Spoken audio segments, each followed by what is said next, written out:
생방송 특파원 보고 세계는 지금 시작합니다. 지난 13일 일본 정부가 후쿠시마 원전의 오염수를 바다에 방류하기로 결정했습니다. 안전성 논란이 계속되고 있는 상황이기에 그 파장은 몹시 큰데요. 첫 소식 일본 도쿄를 연결해 보겠습니다. 이호경 PD 특파원, 일본의 오염수 방류 결정으로 한국에선 비난 여론이 몹시 거센데 일본 현재 반응은 어떻습니까? 일본 여론도 좋지 않습니다. 이미 올해 초 아사히 신문이 실시한 여론조사에서도 오염수의 해양 방류에 대해 응답자의 55%가 반대했는데요. 특히 이번 결정에 앞서 해양 방류에 대한 국민적 합의는 물론 투명하고 구체적인 설명이 없었기 때문에 불안과 분노가 확산하고 있습니다. 예, 작년에도 방출하려다가 안전성 논란 그리고 주변국의 반발로 못했던 거였잖아요. 그런데 불과 6개월 만에 이렇게 결정을 발표한 이유는 뭐라고 보시나요? 내년 가을쯤 후쿠시마 제1원전의 오염수 저장 용량이 한계에 달한다는 게 일본 정부의 공식적인 이유인데요. 하지만 일각에선 그것뿐만 아니라 스가 정권이 올 가을 중의원 선거를 앞두고 오염수 처리를 더 미룰 경우 재집권에 영향을 끼칠 수 있다는 판단이 작용한 거라 보고 있습니다. 무엇보다 오염수를 처리하는 여러 방안 중 해양 방류라는 가장 안이한 해결책을 택했고 국내외로 이해를 구하려는 자세가 없었다는 점에서 비난이 쏟아지고 있습니다. 海洋放出が現実的と判断し、基本方針を取りまとめました。 일본 정부가 후쿠시마 제1원전의 오염수를 처리해 2년 후부터 최소한 30년에 걸쳐 바다에 방출하기로 결정했습니다. 오염수의 해양 방출 결정에 성난 민심이 가장 먼저 폭발한 곳은 후쿠시마입니다. 정부 발표가 있던 날 분노한 후쿠시마 주민들이 뛰쳐나와 후쿠시마 현청 앞으로 모였습니다. 海洋放出絶対反対。海洋放出絶対反対。今日はお父さんお母さんたちの代表のつもりで来ました。子供たちにこれ以上負の遺産を渡したくないです。福島県知事は県民世論に従い政府によるタンク貯蔵潜水を海洋放出する基本方針の拙速な決定を拒否してください。 주민들은 청사안으로 들어가 후쿠시마현이 정부의 방침을 거부할 것과 오염수를 처리하는 다른 방안을 검토해 줄 것을 요청했습니다. 海が汚染されれば影響は甚大です。被害が学問的に認定されてからでは遅いんです。本当にね、これから何十年何百年ですか、気持ちよく生きていけません。 해양 방출이 결정된 다음 날 아침 후쿠시마의 한 어항을 찾았습니다. 원전 사고 이후 후쿠시마의 어민들은 혹독한 시간을 견뎌야 했습니다. 횟수와 시간을 제한받는 기나긴 시험 조업이 지난 3월로 끝나고 본격적인 조업을 재개하려던 참에 오염수 해양 방출이 결정되었습니다. ね、他のお魚が食べても福島県のお魚が食べられないっていうのがもうずっと支流でもって今まで来てるわけだから、ね、これがもう紛争被害がどのぐらいのその甚大な影響を及ぼすか。誰一人納得していないのによ、総理大臣の一言でよな決定しましたなっちゃった。これはおかしいよ。 원전 오염수에서 트리튬을 제외한 62종류의 방사성 물질을 다핵종 제거 설비로 제거하고 바다로 방출한다는 일본 정부의 발표에도 의심은 이어집니다. 후쿠시마 원전 사고 이후 정부가 발표하는 방사능 수치를 믿지 못하는 주민들이 직접 방사능 측정에 나섰습니다. 다라치네 회원들은 아이들을 보호하기 위해 매일 후쿠시마의 흙과 농산물 그리고 바닷물에 포함된 방사선량을 조사할 뿐 아니라 후쿠시마 주민들의 인체 내부 피폭도 측정하고 있습니다. 10년간 후쿠시마의 방사능 환경을 지켜온 이들에게 오염수의 해양 방출은 다시 찾아온 시련입니다. 別な方法を考えてほしいっていうこれだけの声がある中でそういう選択をしてしまうっていうことのこう怒りを通り越して悲しいというかこれからどうなっていってしまうんだろうっていうそういう不安はあります。 다라치네 회원들은 오염수를 안전하게 처리했다는 일본 정부의 발표를 믿지 않습니다. 福島の場合にはその原発事故が起こって核燃料がもう溶けてメルトダウンしてでそこでもいろんな各種の放射性物質が出てきてそれを冷やしたものが汚染水となってるんで当然その中ではトリチウム以外の物質も入ってきてると思われます。アルプスだけでは取りきれない放射性物質っていうのはたくさんありますし当然そこからフィルターから抜け出るものもありますしだからそういった意味ではそのアルプスは万能というわけではないです。 분노한 일본 국민들은 SNS에서 해시태그를 이용해 항의 운동을 전개하기 시작했습니다. ハッシュタグ汚染水の海洋放出決定に抗議します。コロナ感染はどんどん広がり原発汚染水を海洋放出しようなんて国にオリンピックを開く資格なんかあるんかい。そんな国にアスリートを送りたいなんて思う国は秘匿だと思うよ。海はつながってる。だから汚染水を海に放出することは世界に対して無責任だと思う。実行までの2年の間に必ず止めよう。近隣諸国も汚染水の放出に猛バッシングしてほしいです。この汚染水の放出を理由にオリンピックもボイコットしてくれたら嬉しい。 지금까지 일본에서 PD특파원 이호경입니다. 자국민조차 반대하는 바다 방류를 결정한 일본 소식 첫 소식으로 살펴봤습니다. 아소다로 부총리가 이 와중에 오염수를 마셔도 아무 문제가 없다는 식의 발언을 해서 깜짝 놀랐습니다. 공분을 샀죠. 네, 그런데 이 중국이 여기에 답한 게 더 화제를 모았거든요. 그렇다면 그 물 마셔보고 다시 얘기해라 이렇게 직격탄을 날렸거든요. 네, 간만에 시원하게 말을 잘했습니다. 네, 그렇죠. 여기다가 심지어 일본 부흥청에서는요. 삼중수소를 아주 귀여운 캐릭터로 만들어서 오염수가 안전하다는 홍보 영상을 공개했다가 일본 네티즌들이 이 생명과 직결된 문제를 희화화하는 거냐 이렇게 거세게 항의를 해서 결국은 하루 만에 그 영상을 내리기도 했죠. 예, 워낙에 오염수 안전성 논란이 거세니까 일본 정부가 이렇게 이미지 메이킹에 주력하고 있는 것 같은데요. 지금 가장 문제가 되는 것이 발암 물질로 알려진 방금 영상으로 보신 귀여운 캐릭터로 표현된 듯한 삼중수소죠. 네, 그렇습니다. 일본 정부는 이제 대부분의 유해 물질은 이제 정화 처리가 됐고 남은 것은 삼중수소라고 하는데 이것도 이제 WHO에서 이제 식수의 기준 이것을 뭐 7분의 1 정도로 희석을 시켜서 방류를 한다라는 입장입니다. 하지만 이제 적은 양이라고 하더라도 장시간 동안 체내에 이게 축적이 된다면 이게 픽폭을 받는 게 아니냐라는 얘기가 있고요. 네. 그리고 2018년에 도쿄전력에서 정화 처리를 한 이 처리수를 이제 보니까 삼중수소 외에 이제 방사성 물질이 한 20% 정도밖에 그 유해 부분이 제거가 되지 않았다. 그렇다면 이번에는 완벽하게 그걸 제거를 할 수 있겠느냐라는 의문이 생기는 거죠. 더군다나 일각에서는 이게 일본 영해에다가 못 뿌리는 건데 무슨 문제가 있겠느냐 이런 얘기도 하는데 이게 그렇게 간단한 문제가 아닌 게요. 전문가들이 후쿠시마 오염수의 흐름을 보니까 문제는 이 쿠로시오 해류를 따라서 북태평양을 크게 우회한 다음에 최대 5년 안에 우리나라와 중국, 러시아의 해안으로 온다고 하고요. 그린피스의 분석이 더욱 충격적인데 뭐 빠르면 1년 안에 우리 동해나 아니면 제주도로 오염수가 올 수도 있기 때문에 문제는 이게 일본의 문제가 아니라 전 지구적인 문제다 이렇게 얘기할 수 있는 거죠. 당연하죠. 당연히 주변국에 큰 영향을 끼칠 일인데 그런데 왜 미국과 국제원자력기구는 이와 같은 일본의 결정에 지지를 표명했을까요? 국제원자력기구와 미국은 이제 일본이 제시한 근거들이 국제 기준에 부합한다라고 판단을 한 것 같습니다. 근데 사실 이제 인접국의 우리는 훨씬 더 민감할 수밖에 없거든요. 그리고 이제 일본의 문제가 뭐냐면 이와 관련된 정보들을 제대로 공유를 하지 않는다는 부분이에요. 그러니까 어느 정도 시간에 걸쳐서 내보낼 것인지 그리고 총량은 얼마나 될 것인지 뭐 이런 아주 핵심적인 질문에 대해서 이제 정보를 주지를 않는다라는 것인데 뭐 예를 들어서 지금까지 지금 뭐 오염수가 올림픽 그 수영을 할 수 있는 수영장에 한 500개를 채울 정도로 지금 나와 있다고 하고 그리고 추가적으로 엄청나네요. 이제 하루에 또 140톤 정도가 나온다고 하니까 이게 지금도? 지금도요. 계속 나오고 그러니까 이게 과연 얼마나 되는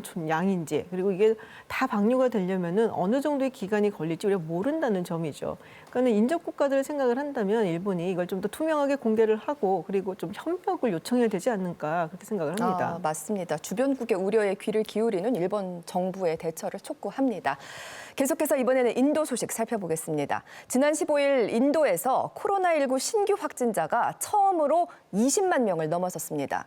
불과 9일 만에 감염자 수가 2배로 폭증한 건데요. 대체 무엇이 문제인지 이진욱 PD가 살펴봤습니다. 지난 12일 인도 겐지스강 일대에서는 힌두교 최대 축제 쿰브멜라가 열렸습니다. 참가자들은 강물에 몸을 담그며 죄를 씻어내는 의식을 치릅니다. 이들 대부분은 마스크를 착용하고 있지 않습니다.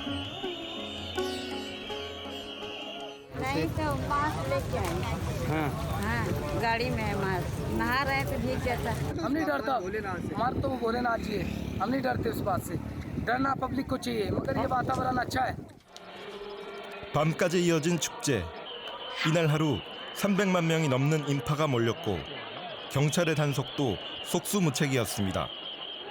Social distancing की कोशिश करें तो गंभीर हादसा या स्टैम्पिड वाली स्थिति आ सकती है तो उससे हम लोग बचने के लिए सोशल डिस्टेंसिंग को घाट में चाहते हुए भी हम लोग इम्प्लीमेंट नहीं कर पा रहे हैं. 현재 인도는 폭발적인 코로나19의 확산으로 국가적 위기를 맞고 있습니다. 병원에서는 병상이 부족해 침대 하나를 2명이 쓰기도 하고 치료를 위한 산소통도 부족한 상황입니다.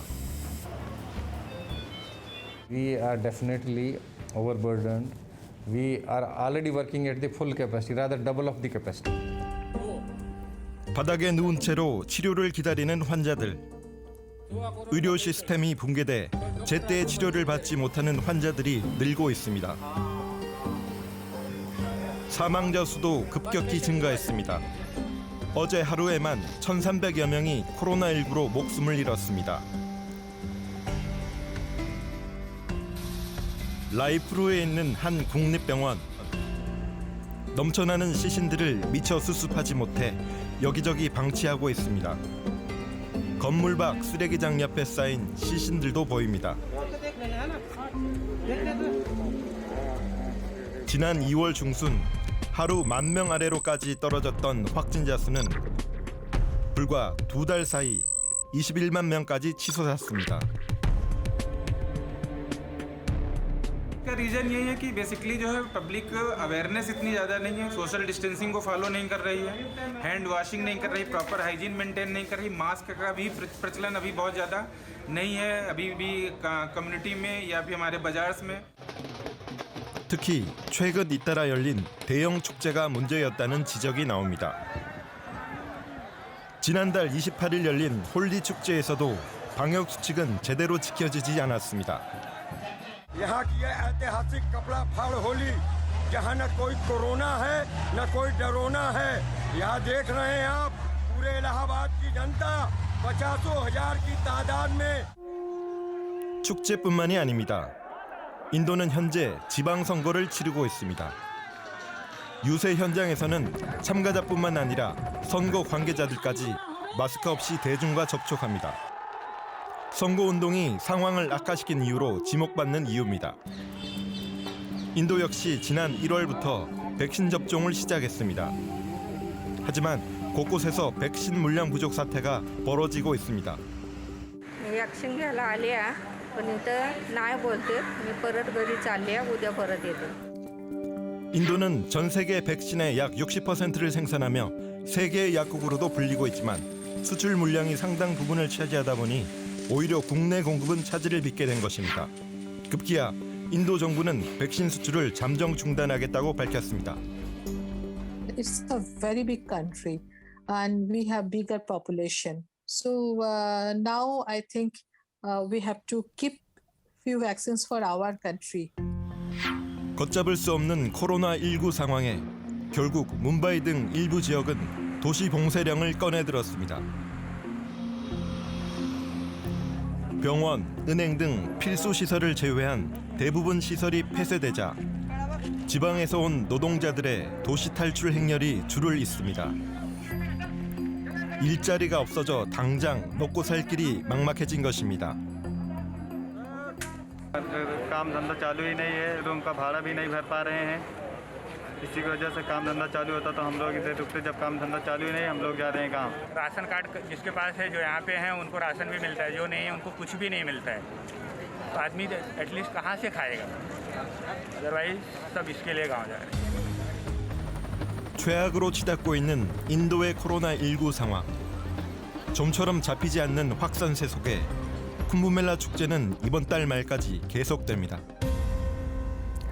네, 지난주 브라질에 이어서 인도 역시 코로나 상황이 볼 때마다 점점 더 나빠지는 것 같습니다. 그런데 사실 인도가 아시아권에선 비교적 빨리 백신 접종이 시작된 나라던데 그럼에도 불구하고 확진세가 꺾이지 않는 게 참 의아해요. 네, 그렇죠. 인도 같은 경우는 올 1월에 백신 접종을 시작해서 이 세계 최초로 1억 명 접종을 했던 나라거든요. 네. 그런데 이 접종률이 7.5%밖에 안 되고 지금 현재 백신 수급에 문제가 좀 있는데 그 네. 이유가 워낙 인구가 많아서 13억 명이나 되잖아요. 그래서 그 물량을 너무 대기가 많으니까. 너무 어렵기 예. 때문에 도시 지역은 물량이 좀 없는데 여기다가 시골 같은 경우는 백신에 대한 불신하고 또 비용 문제 때문에 백신을 좀 맞기를 꺼려하는 그런 상황입니다. 그렇기 때문에 인도는 지난 주말부터 나흘간 이 백신 접종 홍보 기간으로 설정을 했고요. 또 백신 수출 금지를 했고 12일에는 이 러시아 백신을 긴급 승인하는 등 여러 가지 조치를 지금 취하고 있는 중이죠. 그렇군요. 사실 이 백신을 맞는다고 하더라도 이게 집단 면역이 이루어지기 전까지는 뭐 마스크라든지 사회적 거리두기를 우리가 좀 해야 된다라고들 하잖아요. 근데 이제 보셨다시피 인도 같은 경우에 쿰브멜라 축제라든지 뭐 선거도 예. 있지만 이슬람권 같은 경우는 이제 최대의 종교 명절이라고 할 수 있는 라마단이 시작이 됐어요. 맞습니다. 그러면은 이제 금식을 하다가 해가 지면은 뭐 가족이나 친지들이 모여서 막 식사를 하고 그리고 함께 예배를 보고 이런 이제 풍습이 있잖아요. 네. 근데 그러다 보니까 아무래도 이 이제 코로나가 퍼질 수밖에 없는 그런 환경이 될 수밖에 없고 실제로 작년 같은 경우에는 이 라마단 전후를 비교를 했을 때 이슬람권 국가들의 이제 감염자 숫자가 약 4.6배나 증가했었다라고 합니다. 예. 참 바이러스가 정복되려면 백신뿐 아니라 당분간은 일상의 습관이며 문화에 조절이 필요한 건데 그게 결코 쉬운 일이 아닌가 봅니다. 계속해서 이번에는 중앙아시아로 가보겠습니다. 키르기스스탄에선 강제 결혼을 위해 납치된 여성이 피살되면서 항의 시위가 연일 발생하고 있습니다. UN 통계에 따르면 키르기스탄에서는 혼인 사례 5건 중 1건이 납치로 이뤄진다고 하는데요. 엄연히 불법이지만 악습은 끊어지지 않고 있습니다. 이현정 PD가 전합니다.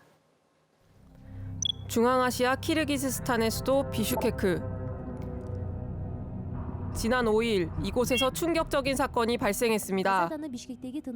건널목을 건너던 여성에게 한 남성이 다가가 거칠게 잡아당깁니다. 여성이 거세게 저항하자 지켜보던 두 남자가 달려들어 여성을 강제로 차에 태웁니다. 이렇게 납치돼 순식간에 사라진 여성.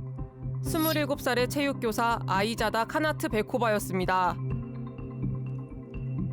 가족들은 곧바로 실종 신고를 했지만 경찰로부터 어이없는 답변을 들었습니다.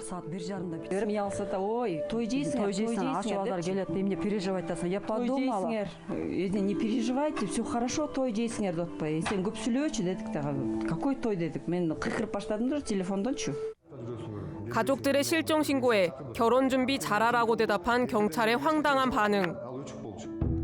CCTV에 용의자의 차량 번호와 인상착의가 선명히 찍혔지만 경찰은 이 사건이 키르기스스탄에서 흔하게 발생하는 납치 결혼일 거라고 생각한 겁니다. айтып тұрып оны не поддался разговорам мен ал бізге түсіндіріп берді мен бұл қызменен 4 айдан бері сөйлесемін біз үйленелі деп жатқанбыз бізге тиіспегіле деп тұрып телефонды өшіріп салды. 키르기스스탄엔 알라카추라는 납치 결혼 풍습이 있습니다. 남성이 마음에 드는 여성을 납치해 오면 남자 쪽 가족들이 여성을 설득하거나 협박하고 결혼 승낙을 의미하는 흰 두건을 씌워 혼인을 성사시킵니다. 아이자다를 납치한 범인도 그녀와 결혼하기 위해 친구들과 일을 꾸민 것으로 밝혀졌습니다. 경찰이 그녀의 실종을 대수롭지 않게 여기던 사이 아이자다는 경찰이 아닌 목동에 의해 교회 들판에서 발견됐습니다. 결혼을 끝까지 거부하다 범인에게 살해당한 뒤였습니다. 범인 역시 현장에서 스스로 목숨을 끊었습니다. 갑작스럽게 하나뿐인 딸을 잃게 된 아이자다의 가족들. 유가족들은 아이자다를 죽게 한 범인도 알라카추를 용인한 경찰도 원망스럽습니다.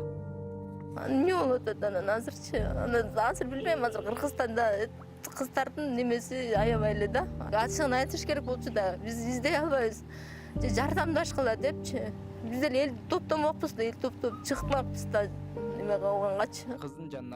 알라카추는 지난 2013년부터 키르기스스탄에서 강력 범죄로 구분되고 있지만 여전히 근절되지 않고 있습니다. 신부 5명 중 1명이 알라카추로 결혼하는 것으로 알려져 있고 이는 매년 12,000명 정도입니다.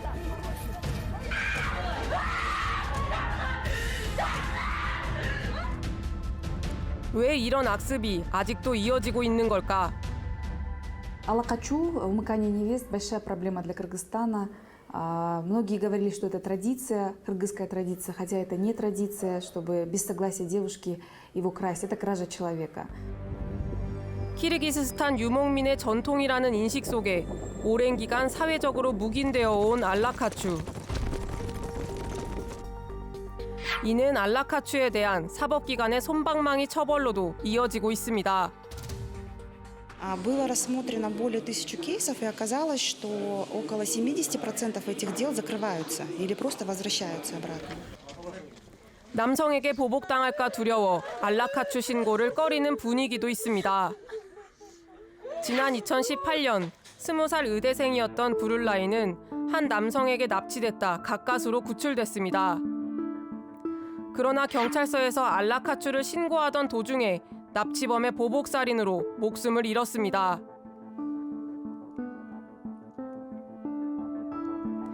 반복되는 알라카추의 비극에 키르기스탄 국민들은 분노하고 있습니다.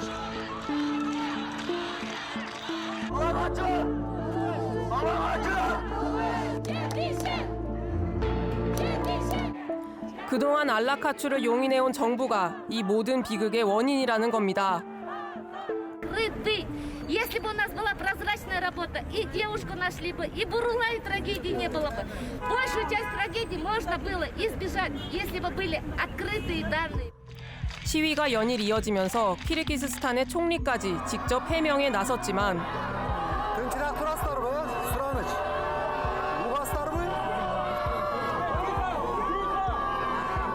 시위대를 달래기에는 역부족이었습니다.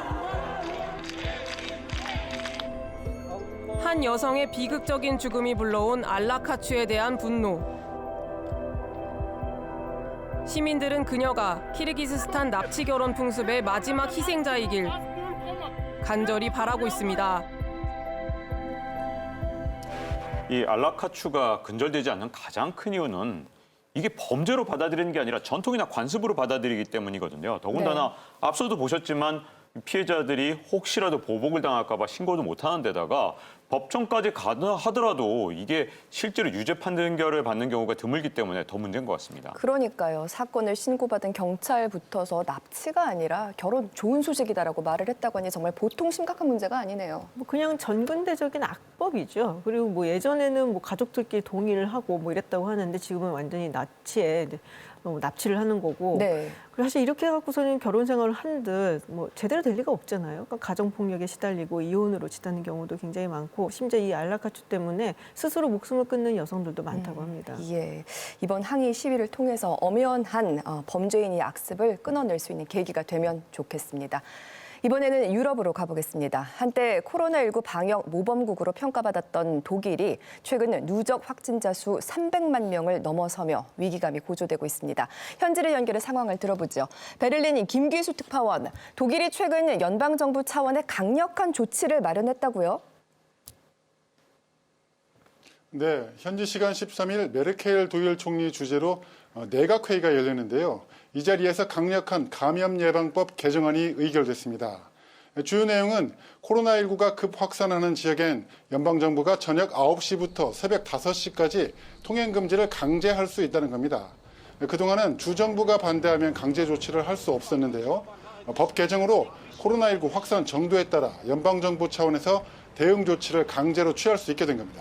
네, 이 강제 조치가 봉쇄 효과를 이끌어낼 수 있을지 지켜봐야겠고요. 어찌됐건 경제에는 타격이 클 텐데 독일도 관광업계의 피해가 극심하다고요?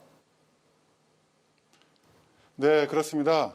독일은 거주지에서 15km 이상 여행을 하지 말라고 권고하는 등 여행도 제한하고 있습니다. 출장 등 업무가 아니면 호텔 예약이 아예 안 되는데요. 이러니 휴양지는 다 문을 닫고 관광지 주민들은 고통의 시간을 보내고 있습니다. 독일의 대표적 휴양지 류겐을 취재했습니다. 독일 북부 발트해에 자리 잡은 작은 섬 류겐. 바다보기 힘든 독일인들이 가장 사랑하는 휴양지 중 한 곳입니다. 하지만 봉쇄 조치로 섬에 관광객이 끊긴 지 오래입니다. 리겐에서 제일 먼저 들른 곳은 관광정보센터를 개조한 코로나19 검진센터. 음성이 확인돼야만 섬에 머물 수 있습니다.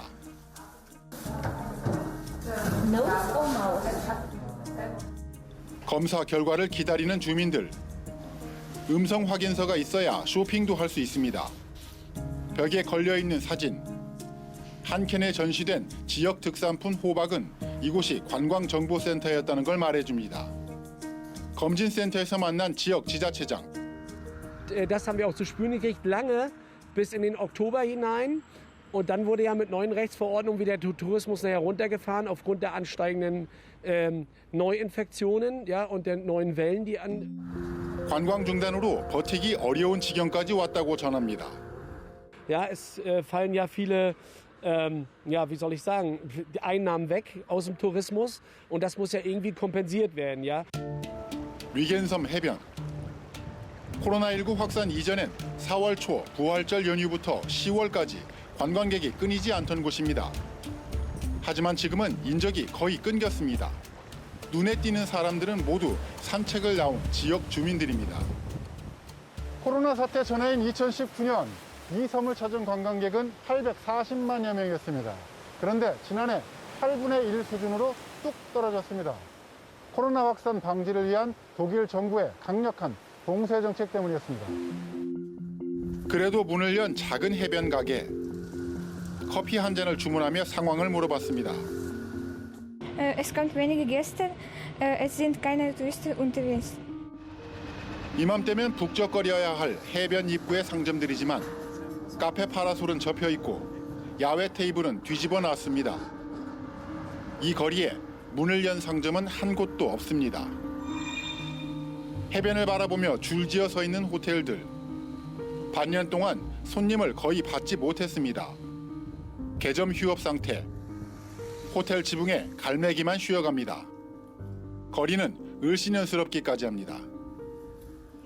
리겐섬에 묵으려면 두 가지가 필요합니다. 코로나 음성 확인서와 업무차 필요한 출장이라는 증명서입니다. Es gibt ein Beherbergungsverbot aus touristischem Sinne. Deswegen muss ich darauf achten, dass wir diese Arbeitserlaubnis haben. 예전엔 지금쯤 손님이 가득 차 있었다는 호텔. Im Winter war nie hier viel los. Es waren mal 2 Gäste da, mehr nicht. So, aber normalerweise ab Ostern ist hier rammelvoll. 이 종업원 손님이 없으니 벌이도 없습니다. 정부의 실업수당이 유일한 수입원이라고 말합니다. 리겐의 자랑은 해변만이 아닙니다. 동쪽 연안 깎아지른 듯한 석회암 절벽을 유람선으로 돌아보는 게 이 섬의 필수 관광 코스. 하지만 유람선은 바다 위에 멈춰 떠 있습니다. 관광객이 끊기자 유람선도 운행을 멈췄습니다. 고통받는 주민들은 하루라도 빨리 봉쇄가 풀리길 바라지만 올 여름도 쉽지 않은 시간이 될 것으로 보입니다. 주민들은 방역 수칙을 철저히 지키면 관광도 허가해야 한다고 말합니다. Ich hätte mir von Anfang an gewünscht, dass die Leute transparenter sind, dass die Regierung im Prinzip vielleicht auch informativer rüberkommt. Denn es hat ja keine Regierung der Welt was davon, hier alles kaputt zu machen. 리겐은 주민에 대한 신속한 백신 접종, 방문객 코로나19 검사 의무화로 관광을 재개할 수 있지 않을까 기대합니다. Also wir sind soweit mit unserem Testzentrum vorbereitet, dass wir auch den ganzen Tourismus testen würden. 하지만 정부는 더욱 강력한 봉쇄를 준비하고 있습니다. 연방정부가 긴급 조치를 강제로 취할 수 있는 감염 예방법 개정안이 시행을 앞두고 있습니다. Und damit das besser wird, damit wir die dritte Welle bremsen, damit wir sie brechen, damit wir sie umkehren, reichen die bisherigen Bund-Länder-Beratungen alleine nicht mehr aus, sondern muss unsere Pandemiebekämpfung stringenter, konsequenter werden. 최소한 6월, 길게는 올 여름까지 봉쇄가 계속될 수 있다는 전망까지 나오는 상황. 빠른 백신 접종으로 영국이나 이스라엘처럼 집단 면역을 달성하지 못한다면 리겐섬의 여름은 올해도 우울할 것으로 보입니다. 리겐에서 김규수입니다. 네, 코로나19로 파산 직전까지 내몰리고 있는 리겐 주민들의 이야기가 참 남의 일로 다가오지 않습니다. 하지만 이와 대조적으로 코로나19의 발원지였던 중국은 경기가 되살아난 분위기입니다. 코로나19가 어느 정도 통제된 덕분인데요. 지난해 도시 전체가 봉쇄됐었지만 지금은 활기를 되찾은 우한을 김민성 특파원이 돌아봤습니다. 중국 후베이성의 우한국제공항 역의 청사. 여행객들의 발길로 하루 종일 북적입니다. 지난달부터 도시간 이동이 자유로워지면서 가능해진 일입니다. 대부분은 마스크를 하고 있지만 표정은 한결 가벼워졌습니다. 唐山人到湖北来游玩，到三峡，到咱们的恩施大峡谷，往返都是坐的这个本次航班，确实很方便。 우한국제공항은 올해 13개 국내선 노선이 새로 개설됐고 국제 화물 노선도 운행을 재개했습니다. 도시 전체가 봉쇄됐던 지난해 코로나19 대유행 때와는 차이가 확연합니다. 이곳은 우한의 중심지인 지앙알루입니다. 비가 오는 궂은 날씨지만 보시는 것처럼 거리에는 사람들의 발길이 꾸준히 이어지고 있습니다. 지금 우한은 코로나 이전으로 일상을 회복하는 분위기입니다. 차례를 기다리는 인파로 음식점마다 긴 줄이 늘어서 있습니다. 지역 특색인 럭간미엔을 먹는 사람들로 북적거립니다. 没有人，空荡荡的。然后当时看了，哇，其实有点难过。然后等我来的时候，就大家又很繁华，然后大家都在一起，然后逛街啊，都很开心。 지난 8년 동안 창업 인력 10만 명을 육성한 혁신 인큐베이터 플랫폼 회사. 코로나19 직격탄에 지난해 투자가 50%나 급감했지만 올 들어 활기를 되찾았습니다. 텅 비어있던 창업 공간도 이젠 빈자리가 없을 정도입니다. 估计会比19年会成长30%以上，那也是比2020年会成长到60%以上。 중국에 진출한 우리 기업들도 다시 정상 가동되고 있습니다. 자동차 부품을 생산하는 이 기업은 밀려드는 주문량을 맞추기 위해 눈코 뜰 새 없이 바쁩니다. 100여 명의 직원들이 만들어낸 부품은 중국 국내는 물론 유럽으로 팔려나갑니다. 작년 대비해서 올해 같은 경우에는 지금 자동차 판매 수량도 증가하고 있고요. 경기 부양으로 인해서는 어느 정도 효과를 볼 수 있다고 봅니다. 이처럼 중국 경제가 되살아나는 것은 코로나19가 통제되면서부터입니다. 지난해 14,000여 명까지 치솟던 코로나19 일일 확진자는 지금은 하루 10명 남짓에 불과합니다. 때문에 도시간 이동 제한이 풀렸고 경제 활동도 활발해진 것입니다. 人员的流动对经济增长的影响肯定是很显著的。我们全国的数据，就从1月、2月份的数据来讲，我们绝大多数的产业已经恢复了正增长。 특히 이달 초 청명절 연휴를 맞아 소비는 폭발적으로 증가했습니다. 연휴 사흘 동안 중국 전역에서 지출된 금액이 3조 5천억 위안, 우리 돈 600조 원이나 됩니다. 위축됐던 소비가 한꺼번에 표출되는 이른바 보복 소비 현상이 나타난 것입니다. 每天中餐晚餐都是爆满的，像1楼的小卡座，基本上每天饭台在3到4次左右。 중국 경제가 코로나19 이전에 호황을 되찾아가는 데에는 두터운 중산층도 한몫을 하고 있습니다. 中国有3亿多的中产阶级，他们有非常强的购买力，所以对我们来讲，我觉得影响不大，未来的影响也不会太大。 지방 정부도 성장의 흐름에 힘을 보태고 있습니다. 우한을 포함한 후베이성의 지난해 경제 성장률은 마이너스 5%를 기록했습니다. 중국 30여 개 지방 정부 가운데 유일하게 마이너스 성장을 하고 있습니다. 그러나 올해는 플러스 성장을 하겠다며 경기 부양 정책을 펼치고 있습니다. 후베이성은 500개 기업을 대상으로 투자 설명회를 개최했고 내년까지 5G 등 신인프라와 교통 등 10대 중점 분야에 2조 3천억 위안, 우리 돈 390조 원을 투자할 계획입니다. 应该能够实现10%左右的增长，也就是说，我们将把去年所失去的很多增长上的损失补回来。 코로나 발원지라는 오명에서 벗어나 다시 뛰기 시작한 중국 경제. 미국과의 갈등과 코로나19 4차 대유행 우려 등 여전한 불안 요인이 남아있긴 하지만 상승 흐름을 탄 것만은 분명해 보입니다. 우한에서 김민성입니다.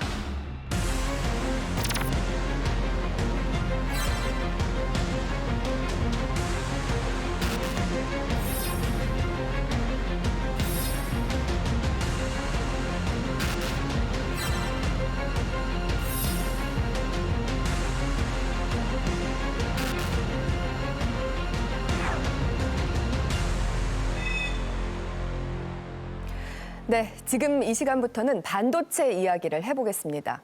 지난 12일 미국 백악관에서 전 세계 글로벌 반도체, 자동차, IT 관련 주요 기업들과의 반도체 화상회의가 열리면서 큰 화제를 모았죠. 네, 이제 미국이 최근에 이 반도체 부족 사태 이것에 대한 해법을 모색해 보겠다라고 해서 이제 세계 유수의 기업들을 불러 모았습니다. 뭐 미국의 인텔이라든지 한국의 삼성전자 그리고 타이완의 뭐 TSMC를 비롯해서 뭐 유럽, 일본의 기업들 총 19곳을 모았는데요. 네.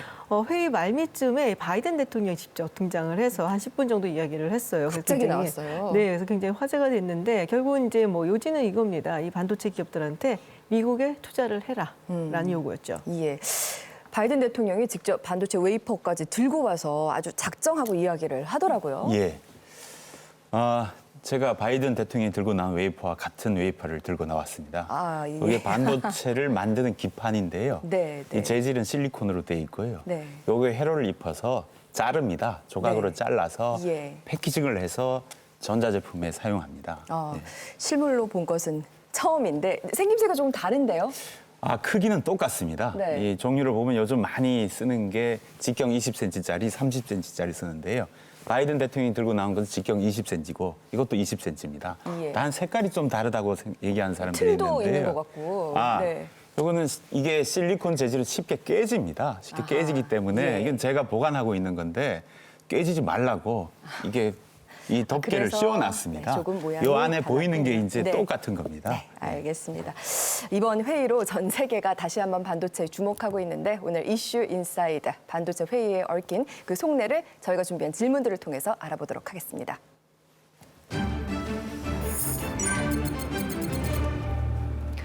첫 번째 질문은 바이든이 직접 나선 이유는 이네요. 네. 자, 앞에서도 나왔지만 이 대통령이 직접 나왔다 그만큼 사안이 엄중하다는 얘기고요. 지금 현재 미국에서 반도체 부족 상황이 아주 심각하다는 건데 이미 1월에 우리가 한번 다뤘었죠. 이 미국에서 차량용 반도체 굉장히 부족하다 이런 얘기를 했었는데 네네. 그 여파가 계속되고 있습니다. 심지어 미국 텍사스에서 한파로 대규모 정전 사태가 일어나면서 차량용 반도체에서 이제는 가전용 항공기용까지 다 부족해진 반도체 풍기 현상이 일어났거든요. 그렇다 보니까 이젠 미국 기업들이 바이든 대통령한테 이 반도체 생산 좀 늘려달라 이렇게 서한까지 보내는 상황이 된 겁니다. 상황이 이렇게 위중하니까 대통령이 나서서 글로벌 반도체 기업들을 초청해서 수급을 도와달라 요청한 거군요. 예. 지금 반도체 품귀 현상이 시작됐습니다. 아마 네. 전례 없는 일인데요. 이게 일시적인 현상이 아니라는 거고요. 네. 근데 이 전례 없는 현상인데 지금 이 반도체 공급이 수요를 따라가지 못하고 있습니다. 근데 이게 아마 이런 현상이 앞으로 반도체를 필요로 하는 기업 국가의 우선순위가 정해질 거고요. 네. 우선순위에 뒤로 밀리면 그 산업 자체의 생산이 중단이 됩니다. 네. 근데 이걸 해결할 수 있는 방법은 자국 내에 반도체 제조 시설을 짓는 거거든요. 직접 갖추는 거군요. 근데 이제 그래서 바이든 대통령이 나와서 반도체는 인프라다. 예, 그런 의미의 메시지를 줬고요. 이 미국은 이러한 반도체 제조 시설 구축을 통해서 첨단 전자기기의 기술과 시장을 주도를 하겠다는 겁니다. 예. 그야말로 반도체를 경제 핵심 산업으로 가져가겠다는 것인데 그럼 여기서 궁금해지는 두 번째 질문 확인해 보겠습니다.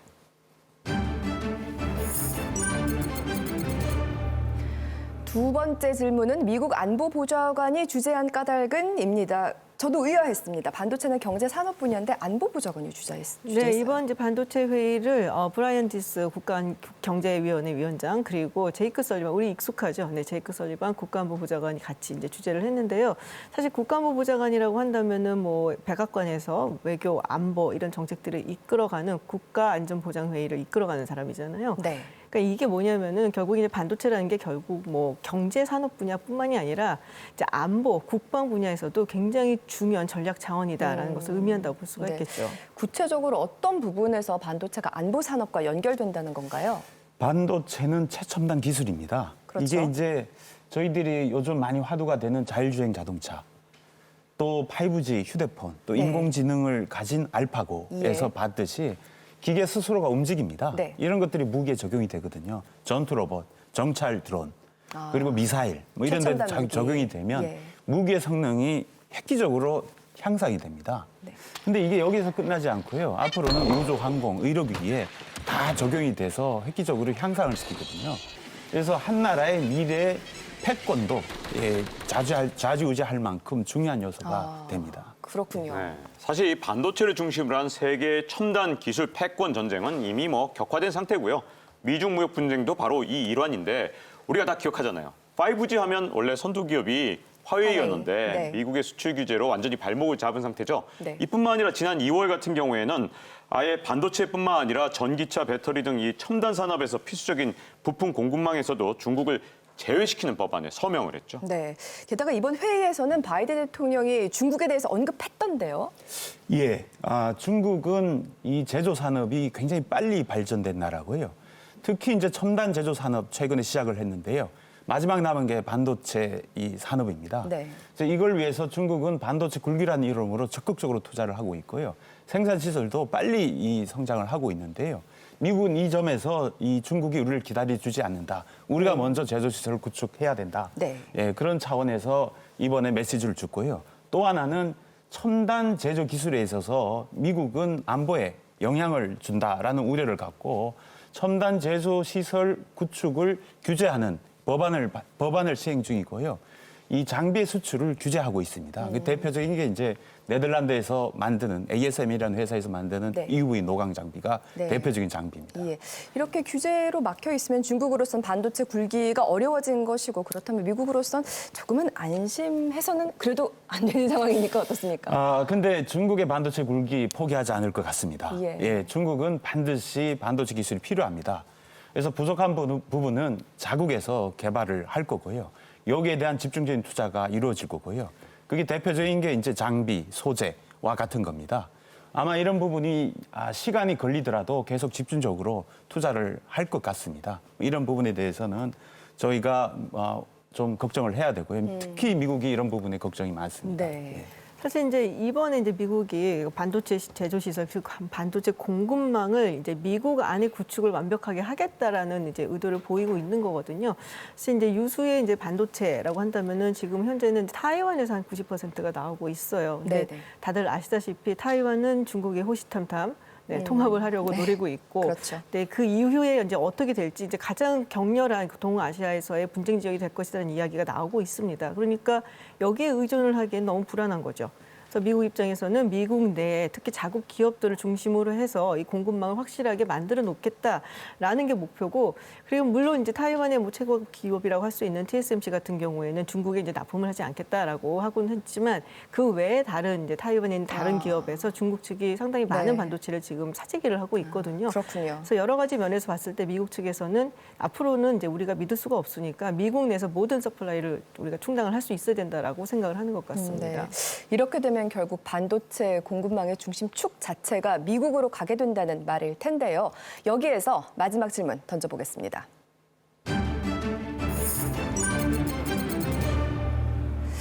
미국이 반도체 패권을 차지하기 위해서 몹시 분주하게 움직이고 있는데 마지막 질문은 K 반도체의 득과 실은 무엇인가입니다. 안기현 박사님 어떻게 보시나요? 예, 일단 미국이 제조 시설 구축을 위해서 적극적으로 투자를 하겠다. 또는 이제 인센티브 프로그램을 마련하겠다라는 것이고요. 그것은 이제 제조 시설을 구축하는 기업 입장에서는 러브콜로 받아들이고 있습니다. 우리 입장에서도 러브콜이라는 것이죠. 이게 전 세계에서 제조 시설을 구축할 수 있는 기업은 대만 기업하고 한국 기업, 또 미국 기업인데요. 미국의 인텔은 제조 시설 구축을 선언하고 나왔습니다. 네, 이제 대만의 TSMC하고 한국의 삼성이 남아 있는데요. 우리로서는 좋은 기회인 것 같습니다. 예, 미국이 적극적으로 이 투자에 대한 의향이 있을 때 우리가 가서 적극적으로 투자를 하면 세계 시장의 지배력이 높아지고 그걸 통해서 우리가 반도체 산업을 주도할 수 있지 않나라는 생각이 듭니다. 그래서 개인적인 생각으로는 이걸 기회라고 보고 있습니다. 알겠습니다. 저도 이제 단기적으로는 안 박사님 말씀대로 기회로 보는데 한 두 가지 측면에서는 약간 걱정되는 게 있어요. 첫 번째는 이 장기적으로 볼 때 미국이 그동안은 팹리스라 그래서 설계 중심으로 하고 제조는 좀 등한시했던 측면이 있거든요.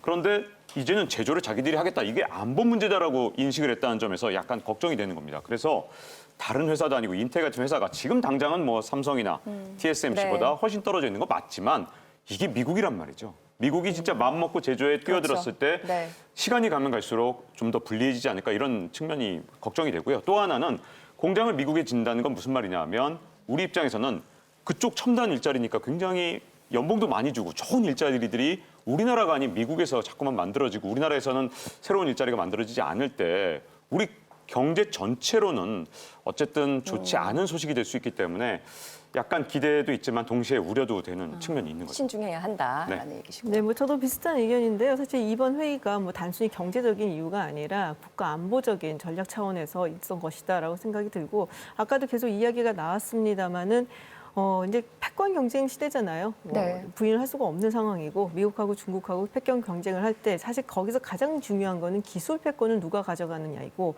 또 그 중에서 가장 중요한 것은 그 기술 중에서도 반도체 기술이라고 보고들이 있거든요. 그렇다면 이제 미국이 이걸 완벽하게 자기들이 이제 소유를 하고 독점을 행사를 하겠다라는 생각을 가지고 있다면 지금은 이제 우리에게 굉장히 많은 기회가 있고 미국에서 투자를 하고 그렇다면 좋은 이제 일자리도 만들 수 있고 미국과의 관계도 돈독하게 만들 수 있지만 결국에 가서는 미국이 이제 자국의 이익을 위해서 뭐 그 안에서 해결을 하려고 하지 않을까. 그래서 장기적인 측면에서 봤을 때 우리가 분명히 도전되는 것이 도전받는 것이 있을 수밖에 없기 때문에 그 부분에 대한 대응도 좀 생각을 해봐야 된다고 생각합니다. 네. 좋은 기회임이 맞지만 미국이 공짜로 반도체 청구서를 우리에게 주는 건 아닐 테니까 잘 접근해야 한다라는 이야기로 듣겠습니다. 그렇다면 이런 상황 속에서 우리는 대한민국은 어떻게 해야 하는 걸까요? 근데 이제 이게 우리가 제조 시설이 미국에 집중이 될 수 있다. 그래서 네. 우리가 좀 불리하다라는 시각이 깊은데요. 사실 시장적인 측면에서 보면 지금 제조 시설 많이 지어야 되고요. 지을 수 있는 기업이 제한적입니다. 옛날에는 아무나 할수 있는 많은 게 기업들이 아니다. 제조 네. 시설 지어왔거든요. 네. 그래서 제조 시설의 확장성이 굉장히 좋았습니다. 네. 지금은 제조 시설 지을 수 있는 기업이 시스템 반도체 분야로만 보면 대만의 TSMC, 한국의 삼성입니다. 메모리로 가면 우리 SK 하이닉스가 있죠. 그래서 확장성이 굉장히 부족합니다. 미국은 이제 이런 네. 부분을 인식을 하고 있는 예. 거죠.